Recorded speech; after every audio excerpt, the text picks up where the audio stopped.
Hello દોસ્તો, ધનેશ્વરી એકેડમીથી હું MS sir બોલી રહ્યો છું. કેમ છો બધા? મજામાં ને દોસ્તો? તો બધાનું સ્વાગત છે ધનેશ્વરી એકેડમીના ગુજરાતી ચેનલ પર. બધાનું સ્વાગત છે. જો તમે પહેલીવાર આવ્યા હોય તો સબસ્ક્રાઈબ કરી દો, ચેનલને લાઇક કરી દો, એટલે જ્યારે પણ હું લાઈવ આવું અથવા નવું કોન્ટેન્ટ અપલોડ કરું તો તમને ખબર પડી જાય. જો તમે શેર બજાર શીખવા માંગતા હોય તો આવો ધનેશ્વરી એકેડમીમાં, જ્યાં ઓનલાઈન ઓફલાઈન કોર્સ શીખવાડવામાં આવે છે. ગૂગલ પ્લે સ્ટોરમાં જઈને ધનફ્લો એપ તમે ડાઉનલોડ કરી શકો અને ત્યાંથી આપ કોર્સ શીખી શકશો. તો મિત્રો, આજે આપણે શરૂઆત કરીએ એક વિડીયોની. જે જબરજસ્ત લિસ્ટિંગ જે થવાનું હતું પ્લસ પણ એ માઇનસમાં થયું છે અને આંચકો આપ્યો છે, એટલે કે શેર ગબડી ગયા છે, નીચે આવી ગયા છે. કયા શેર વિશે હું બોલી રહ્યો છું જેનો આઈપીઓ બહુ નેગેટિવ રિટર્ન આપ્યું છે આજના દિવસમાં લિસ્ટિંગના સમયે? તો એના વિશે આપણે ચર્ચા કરીશું આ વિડીયોમાં. લાસ્ટ અને આખરી સુધીની બન્યા રહેજો. આગળ વધતા પહેલાં એક ડિસ્ક્લેમર આપી દઉં કે અહીંયા આપણે જે પણ વાતો કરી રહ્યા છીએ ફક્ત એજ્યુકેશન પર્પઝ માટે છે. કોઈ પણ બાય સેલ કરવાની સલાહ આપતા નથી. કોઈ પણ ટ્રેડ લેતા પહેલાં પોતાના વિત્તીય સલાહકારને સલાહ મશવરા જરૂર કરજો અને પછી આગળ વધજો. તો આપણે શરૂઆત કરીએ આજના વિડીયોની મિત્રો. ઈ-પેક ડ્યુરેબલ્સનો આઈપીઓ આજે લિસ્ટ થયો અને એનું શું થયું એના વિશે આજે આપણે જાણકારી લેશું. તો આપણે સમજીએ કે ઈ-પેક ડ્યુરેબલના શેરનું આજે મ્યુટ લિસ્ટિંગ થયું. મ્યુટ એટલા માટે કહીએ કે જે ભાવે લિસ્ટિંગ થયું ત્યાંથી નીચે જ ગયો છે. એમાં કંઈ પૈસા કમાવા મળ્યા નહીં રોકાણકારોને, કાંઈ પણ ફાયદો થયો નહીં. લિસ્ટિંગ ગેઇન પણ આજે મળ્યું નહીં, પણ નુકસાનમાં જ રહ્યો છે. કંપનીનો શેર આજે એનએસસી પર 221 પ્રતિ શેરના ભાવે લિસ્ટ થયા હતા, એટલે કે નુકસાનમાં જ થયા. આ 230 રૂપિયાની ઇસ્યુની કિંમત કરતાં 3.9 નીચી હતી, એટલે કે 3% આસપાસ નીચે લિસ્ટ થયો. બીએસસી પર ઈ-પેક ડ્યુરેબલની કિંમત શેર દીઠ 225 રૂપિયા પર લિસ્ટ થઈ હતી, જે આઈપીઓ કિંમત કરતાં 2.17% ઓછી છે. એટલે કે બીએસસીમાં પણ નેગેટિવ લિસ્ટિંગ અને એનએસસીમાં પણ નેગેટિવ લિસ્ટિંગ થયું. ઈ-પેક ડ્યુરેબલનો આઈપીએ પ્રથમ દિવસે છૂટક, એટલે કે રિટેલ અને બિન સંસ્થાકીય રોકાણકારો બંને તરફથી સારો પ્રતિસાદ મળ્યો હતો. અને બીએસસીના ડેટા અનુસાર આપણે જોઈએ તો ઈ-પેક ડ્યુરેબલ ત્રીજા દિવસે 16.37 વખત સબસ્ક્રાઈબ થયો હતો. એટલે સબસ્ક્રિપ્શન સારું થયું હતું, પણ છતાંય નેગેટિવમાં જ વોલ્ટર આજે આપ્યું છે.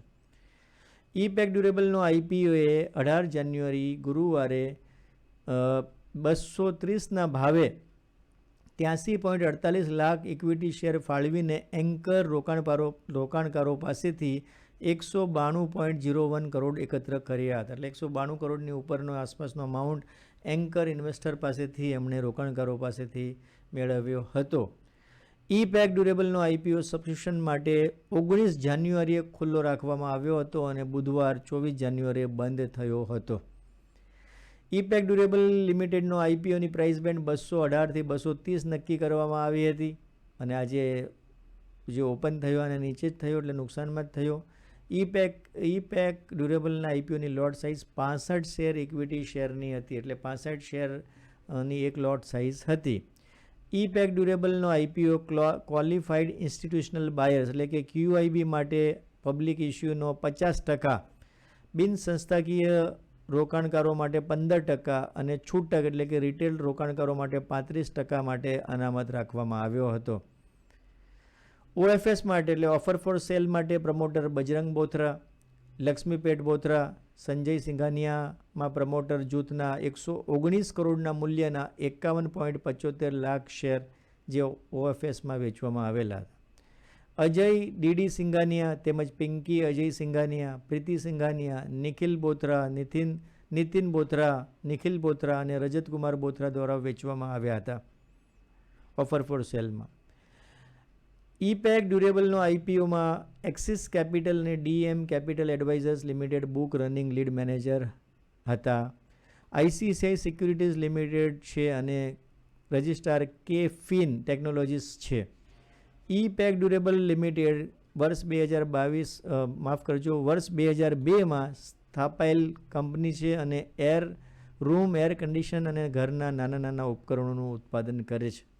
હવે આપણે જોઈએ કે આજના દિવસમાં બજારમાં એની શું હલચલ થઈ છે, કેવું છે એ પણ આપણે જોઈએ. તો મિત્રો, આપણે ચાર્ટ પર જોઈએ અને ચાર્ટ પર આપણે જોઈએ કે શું હલચલ થઈ. તો જુઓ, તમે ચાર્ટ પર રૂબરૂ જોઈ શકો છો. અહીંયા ચાર્ટ પર જોઈ શકો છો આજે બજાર બંધ થઈ ગયું છે. ઓપન થયો અહીંયાથી અહીંયા એટલા મોટા લેવલ પર ઓપન થયો, પછી એ ભાવથી એ ભાવ આવ્યો જ નથી, નીચે જ ગયો છે. જોયું મિત્રો તમે, અહીંયાથી નીચે જ ગયો છે, એટલે ઉપર આવ્યો જ નથી, નીચે જ ગયો છે.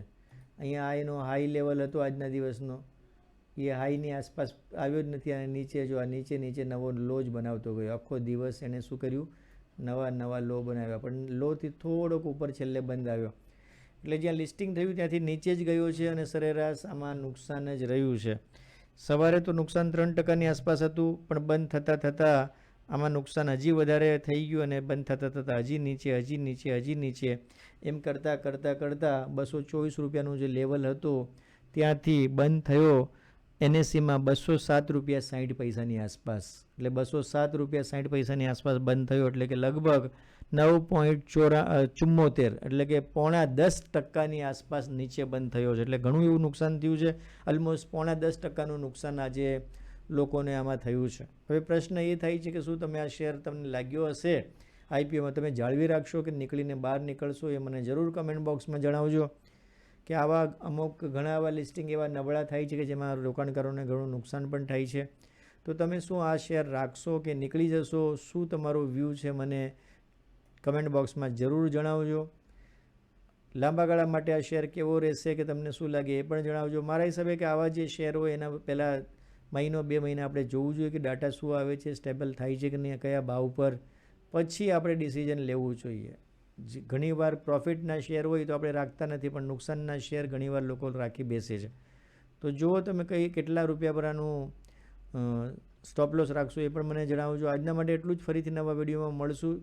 જો તમને શેર બજાર શીખવું હોય તો આવો ધનશ્રી એકેડેમીમાં, જ્યાં ઓનલાઈન ઓફલાઈન કોર્સ શીખવાડવામાં આવે છે. ગૂગલ પ્લે સ્ટોરમાં જઈને ધન ફ્લો એપ ડાઉનલોડ કરો અને ત્યાં ઘણા કોર્સ ફ્રીના પણ છે અને પેડ કોર્સ પણ છે. ત્યાંથી તમે ઘણું બધું શીખી શકો. તો આજના માટે એટલું જ છે. આપણે નવા વિડીયોમાં મળશું. શેર બજાર શીખો, સમજો, પ્રેક્ટિસ કરીને આગળ વધો. Thank you very much. Dhanashri Academy. Your money, your dreams, our training. Join our courses to learn stock, commodities, derivative market. Log on to www.dhanashriacademy.com. Thank you for watching this video.